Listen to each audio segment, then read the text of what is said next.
مزید ویڈیوز دیکھنے کے لیے محمدی رونی قافلہ کے آفیشیل چینل کو سبسکرائب کریں اور بیل آئیکن کو پریس کریں۔ اللہ کے محبوب فرماتے ہیں یہ صبر کا مہینہ ہے اور صبر کا بدلہ جنت ہے۔ بہت سے لوگ روزہ دار روزہ رکھ کے بے صبری کرتے ہیں، روزے کی حالت میں لڑائی اور جھگڑا کرتے ہیں، دکانداروں سے لڑ پڑتے ہیں، گاڑی میں بیٹھے ہوئے لڑ پڑتے ہیں، بیوی بچوں سے لڑ پڑتے ہیں۔ یہ ہمدردی اور غمخواری کا مہینہ ہے۔ اس میں کوئی بندہ صبر سیکھنا چاہتا ہے تو اس مہینہ میں صبر سیکھے، جو شکر سیکھنا چاہتا ہے وہ شکر سیکھے، جو اللہ کا قرب چاہتا ہے وہ قرب حاصل کر لے، جو تقوی چاہتا ہے وہ اللہ کا تقوی حاصل کر لے، جو ذاکر بننا چاہتا ہے وہ ذاکر بن جائے، جو پرہیزگار بننا چاہتا ہے پرہیزگار بن جائے۔ لیکن میرے آقا کا فرمان یہ صبر کا مہینہ ہے اور صبر کا بدلہ جنت ہے۔ اس رمضان میں جس نے اللہ کی رضا کے لیے کسی کو معاف کر دیا اور خاموشی اختیار کر لی، کسی نے گالی دی پر خاموش ہو گیا، کسی نے اذیت دی خاموش ہو گیا، کسی کی اذیت کے اوپر اسے بد دعا نہ دی، تو میرے آقا نبی کریم صلی اللہ علیہ وسلم فرماتے ہیں اس نے جنت کو خرید لیا ہے۔ یہ ہمدردی اور غمخواری کا مہینہ ہے۔ یہ وہ مہینہ ہے جس میں مومن بندوں کے رزق میں اضافہ کر دیا جاتا ہے۔ جس نے اس مہینہ میں کسی روزہ دار کو اللہ کی رضا اور ثواب حاصل کرنے کے لیے افطار کرایا تو یہ اس کے لیے گناہوں کی مغفرت اور دوزخ کی آگ سے آزادی کا ذریعہ ہوگا، اور اس کو روزہ دار کے برابر ثواب ملے گا، بغیر اس کے کہ روزہ دار کے ثواب میں کوئی کمی ہوگی۔ آپ صلی اللہ تعالی علیہ وسلم نے ارشاد فرمایا کہ جو ایک بندے کو روزہ کھلا دے گا تو اس کو اتنا بڑا اجر و ثواب ہے۔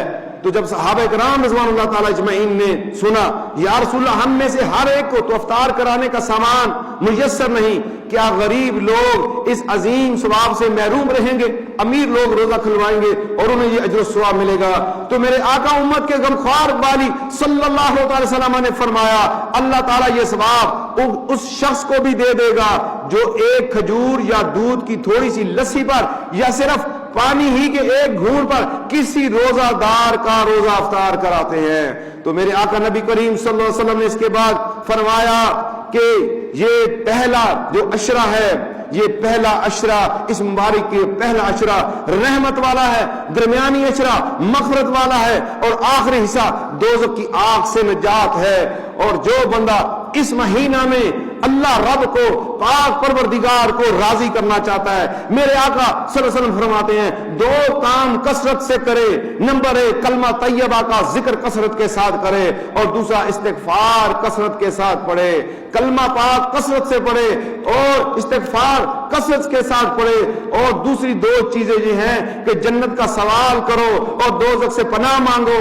جو کوئی کسی روزہ دار کو پانی سیراب کرائے تو اللہ تبارک و تعالی قیامت کے دن اسے میرے حوض کوثر سے ایسا سیراب کرے گا کہ اس کے بعد اسے کوئی پیاس نہیں لگے گی، یہاں تک کہ میدان حشر کے معاملات کو طے کرتا ہوا وہ میرا مومن امتی بندہ جو ہے جنت میں پہنچ جائے گا۔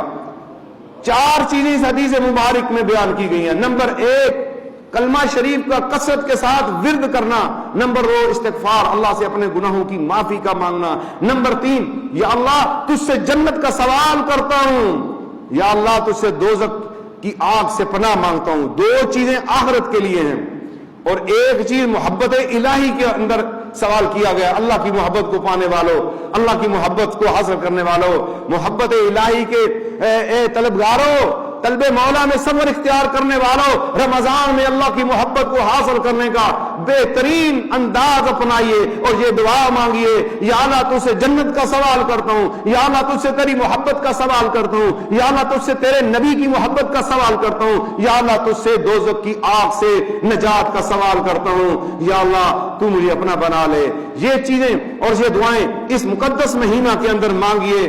اس مقدس مہینہ میں اللہ تبارک و تعالیٰ کی رحمتیں ہیں۔ پہلا عشرہ سراسر رحمت، دوسرا سراسر مغفرت، تیسرا دوزخ سے آزادی کا مہینہ ہے۔ آئیے ہم اپنے آپ کو جہنم اور دوزخ کی آگ سے بچانے کے لیے اللہ کے محبوب نبی کریم صلی اللہ تعالی علیہ وآلہ وسلم کی ان احکامات کی پیروی کرے جس میں آپ صلی اللہ تعالی وسلم نے امت کو ارشادات فرمائے ہیں۔